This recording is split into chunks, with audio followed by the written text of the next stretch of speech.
Halo, selamat pagi Bapak Ibu dan Saudara yang dikasihi oleh Tuhan.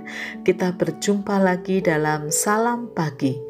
Mari kita akan melanjutkan pembacaan firman Tuhan pada hari ini, yaitu dari kitab Ulangan pasal 24. Demikian firman Tuhan.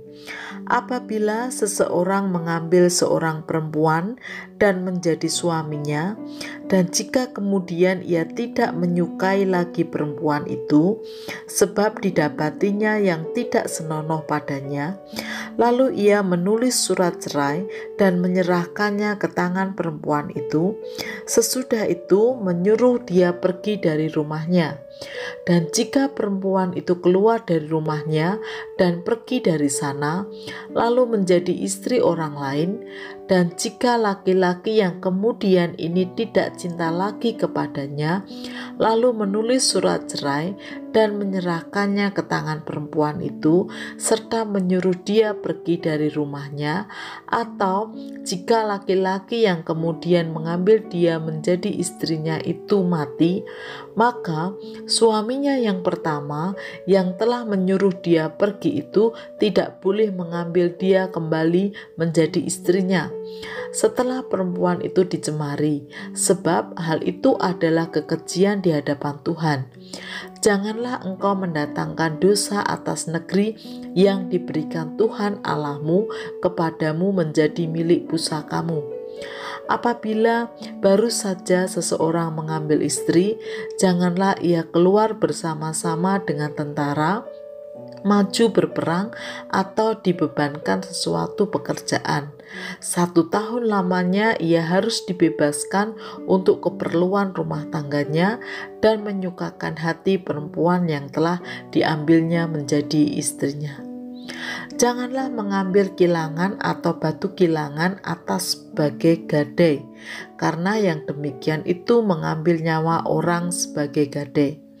Apabila seseorang kedapatan sedang menculik orang, salah seorang saudaranya dari antara orang Israel, lalu memperlakukan dia sebagai budak dan menjual dia, maka haruslah penculik itu mati. Demikianlah harus kau hapuskan yang jahat itu dari tengah-tengahmu. Hati-hatilah dalam hal penyakit kusta, dan lakukanlah dengan tepat segala yang diajarkan imam-imam orang Lewi kepadamu. Apa yang kuperintahkan kepada mereka haruslah kamu lakukan dengan setia. Ingatlah apa yang dilakukan Tuhan Allahmu kepada Miriam pada waktu perjalananmu keluar dari Mesir. Apabila engkau meminjamkan sesuatu kepada sesamamu, janganlah engkau masuk ke rumahnya untuk mengambil gadai daripadanya.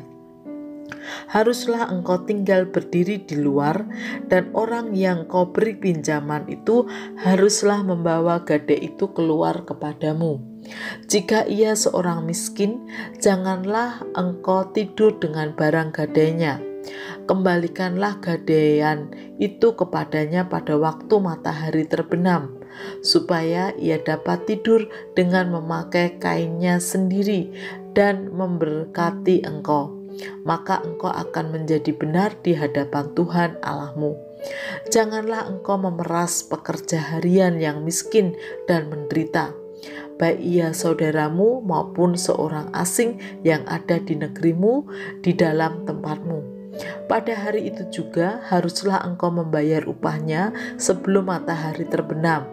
Ia mengharapkannya karena ia orang miskin, supaya ia jangan berseru kepada Tuhan mengenai engkau dan hal itu menjadi dosa bagimu.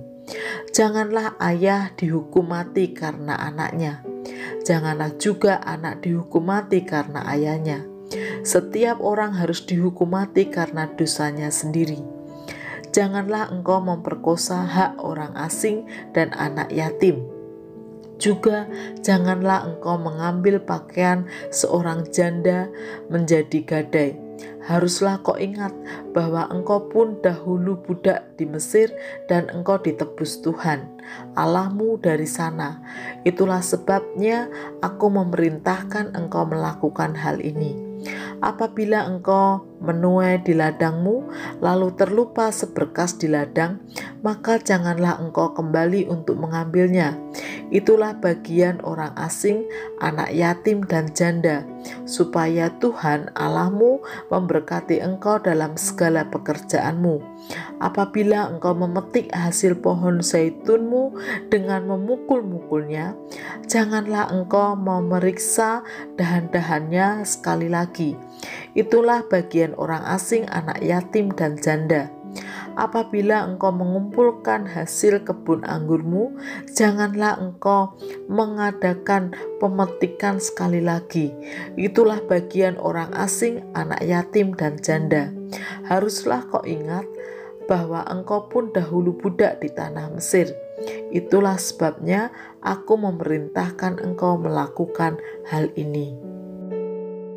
Bapak, Ibu, dan Saudara yang dikasihi oleh Tuhan, menjadi umat Allah bukan berarti jumawa, sehingga bersikap semena-mena terhadap sesama. Tetapi menjadi umat Allah justru harus menunjukkan sikap yang benar dan bijak terhadap sesama. Dimulai dari keluarga, yaitu bagaimana kita memperlakukan anggota keluarga kita dengan benar dan bijak sesuai dengan firman Tuhan. Demikian juga dengan orang-orang yang ada di sekitar kita. Demikianlah umat Allah diminta untuk peka dengan sekitarnya dan mampu bersikap dengan benar, sehingga tidak merugikan orang lain, melainkan menjadi berkat bagi sesama. Bapak, Ibu, dan Saudara yang dikasihi oleh Tuhan, kita adalah umat tebusan Allah di dalam Tuhan Yesus, dan kita bersyukur kita boleh menjadi anak-anak Tuhan. Oleh karena itu, sudah semestinya sikap dan bagaimana kita memperlakukan orang-orang di sekitar kita dengan benar dan bijak. Tentu dimulai dari keluarga kita, orang-orang yang ada di sekitar kita, teman-teman sepersekutuan kita. Dan biarlah kita justru menjadi berkat bagi orang-orang di sekitar kita, melalui apa yang kita katakan, melalui sikap dan perbuatan kita. Kiranya Tuhan Yesus menolong kita. Mari kita berdoa.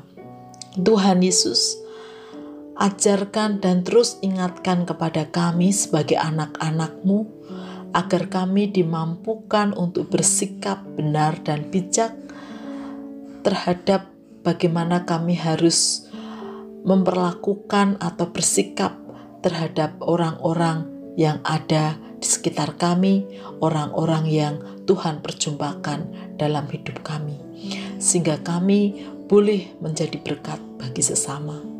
Di dalam nama Tuhan Yesus kami berdoa. Amin.